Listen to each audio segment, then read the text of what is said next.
little bit more brighter tonight. Hey, what's up, YouTube? Hello, hello, YouTube. Yeah. This is going to be a brief what-if video. I thought the last one went okay at the train station, train depot. Unfortunately, that is up for demolition. Which has not happened yet. Which it has not, that's right, has not happened yet.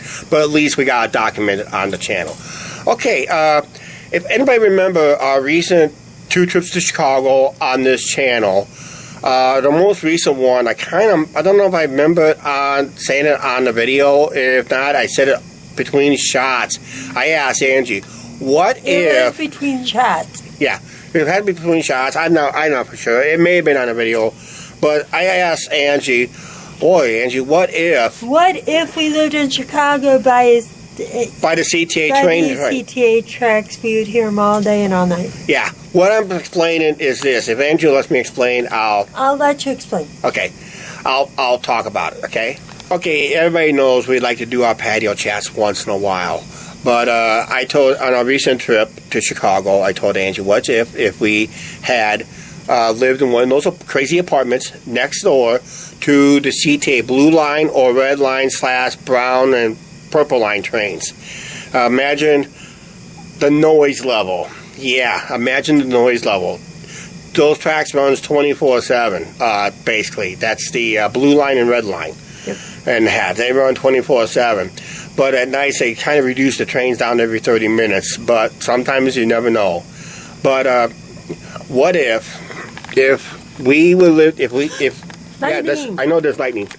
What if we'd be sitting on the patio? You see the garage. You see the cars. Let's wait a second. I'll point it out.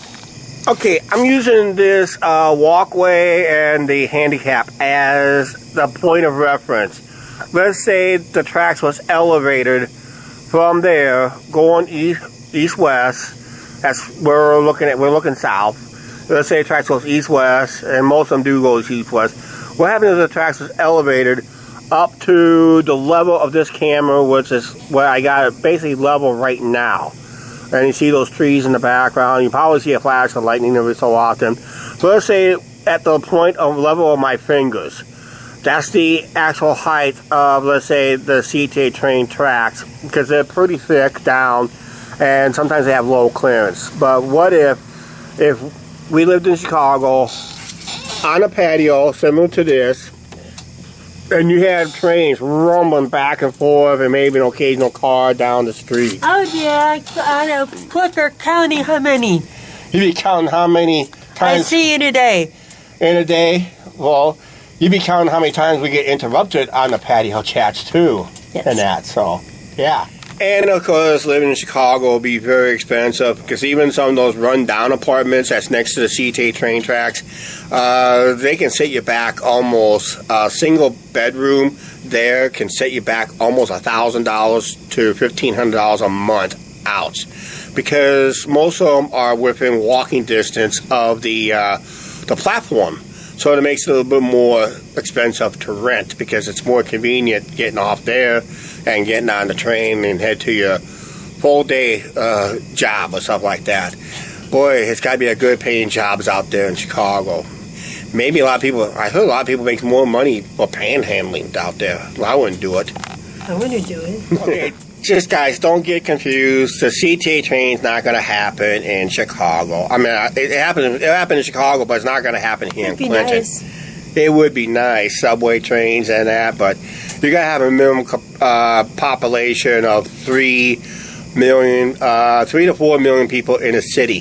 The state of Iowa alone, the whole state is about between 3.5 million people.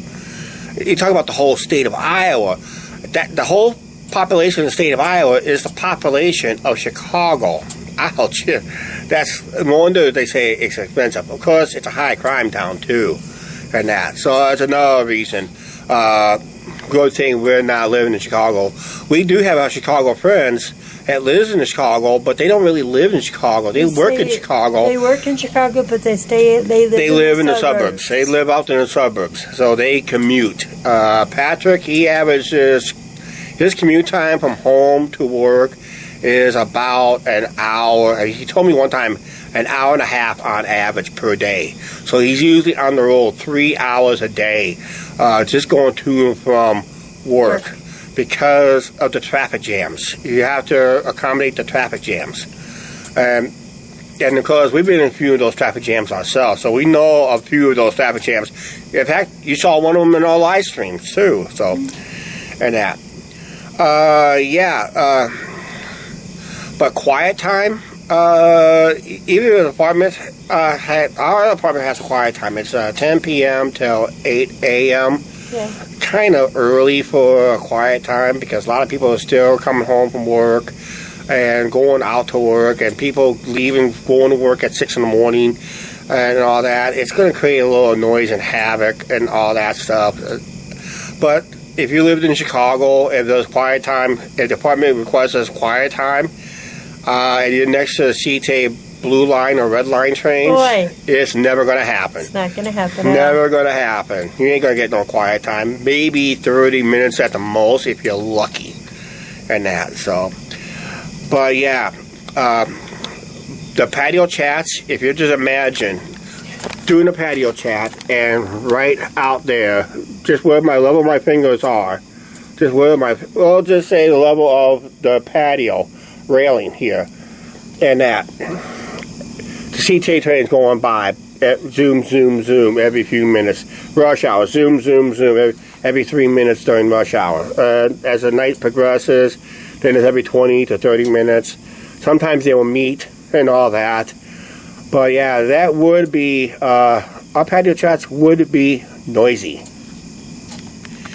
So that is one of the major benefits of living in small town Iowa. Well, I can't really call Clinton a small town.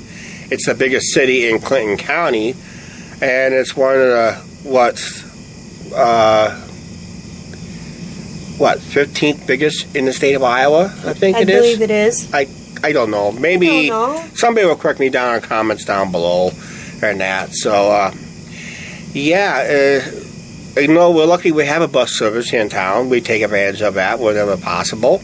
And that. We do have bus service going over to Fulton. We'll probably be on that before you know it, again, before they decide the fate of it, the future of it. I hope they keep it. You hope they keep it? I hope they keep it too. Because I would love to go over there again once in a while.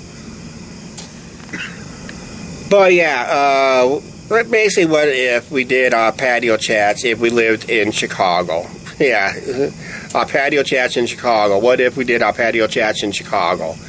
Maybe one of these days, we'll have a friend or relative who live out there next to the pad. Maybe have a patio next to the train tracks. Maybe they'll allow us to come in and say, "Hey, Chuck, Angie, do your famous patio chats on our patios while you got the blue line train going by all the time." You know what I'll do it? I'll make it a live stream instead. But otherwise, I think what we're going to need to do instead, we're going to go wrap up this video. This is one of those what if videos. I decided, because we're sitting on the patio, I did see one of our videos, we did talk about, boy, what if we lived in Chicago in one of those crazy apartments next door to the blue line train and red line train. It would be crazy, and a lot of sleepless nights. Angie will be really yawning on every single video. Yep. That. Right now, let's just yawn on out of here. Let's go to bed, go take our naps and whatever, right? Yeah. Let's wrap up this video. Please like, share, subscribe. Do not forget to hit that subscribe button notification bell, as we'll see you later. Bye.